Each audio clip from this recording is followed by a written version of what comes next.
8ನೇ ತರಗತಿ ವಿದ್ಯಾರ್ಥಿಗಳಾದ ನಾವು ಇಂದು ಕನ್ನಡ ರಾಜ್ಯೋತ್ಸವದ ಪ್ರಯುಕ್ತ GS ಶಿವರುದ್ರಪ್ಪರವರು ಬರೆದಿರುವ ಭಾವಗೀತೆ ನೋಡಮ್ಮ ಮುಗಿಲ ತುಂಬ ಬೆಳಬೆಳಕಿನ ಮಲ್ಲಿಗೆ ಎಂಬ ಹಾಡನ್ನು ರಾಗಬದ್ಧವಾಗಿ ಹಾಡುತ್ತಿದ್ದೇವೆ.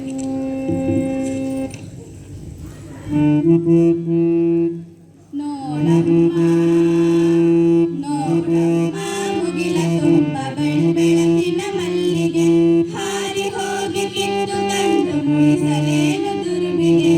ನೋಡಮ್ಮ ನೋಡಮ್ಮ ಮುಗಿಲ ತುಂಬ ಬೆಳಬೆಳಕಿನ ಮಲ್ಲಿಗೆ, ಹಾರಿ ಹೋಗಿ ಕಿತ್ತು ತಂದು ಮುಡಿಸಲೇನು ದುರ್ಬಿಗೆ. ನೋಡಮ್ಮ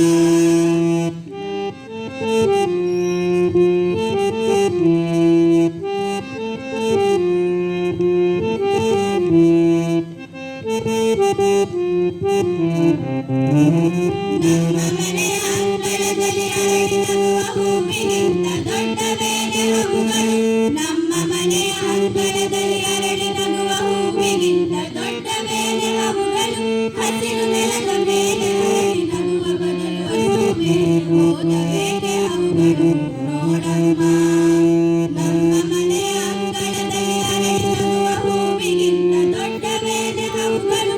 ಹಸಿರು ನೆಲದ ಮೇಲೆ ಅರಳಿ ನಗುವ ಬದಲು ಅಷ್ಟು ಮೇಲೆ ಹೋದವೇನೆ ಅವುಗಳು. ನೋಡಮ್ಮ ನೋಡಮ್ಮ ಮುಗಿಲ ತುಂಬ ಬೆಳಬೆಳಕಿನ ಮಲ್ಲಿಗೆ, ಹಾರಿ ಹೋಗಿ ಕಿತ್ತು ತಂದು ಮುಡಿಸಲೇನು ದುರ್ಬಿಗೆ. ನೋಡಮ್ಮ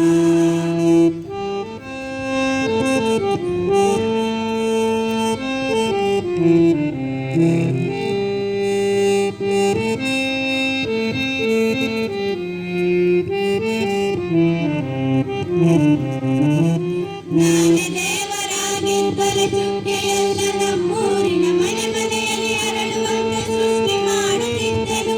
ನಾನೇ ದೇವರಾಗಿದ್ದರೆ ಚುಕ್ಕೆಯೆಲ್ಲ ನಮ್ಮೂರಿನ ಮನೆ ಮನೆಯಲ್ಲಿ ಅರಳುವಂತೆ ಸೃಷ್ಟಿ ಮಾಡುತ್ತಿದ್ದೆನು. ಇಷ್ಟು ತಿಳಿಯಲಿಲ್ಲವೇನೆ ಜಗವ ಮಾಡಿದಂತ ದೇವ ನಿಜವಾಗಿಯೂ ದೊಡ್ಡನು.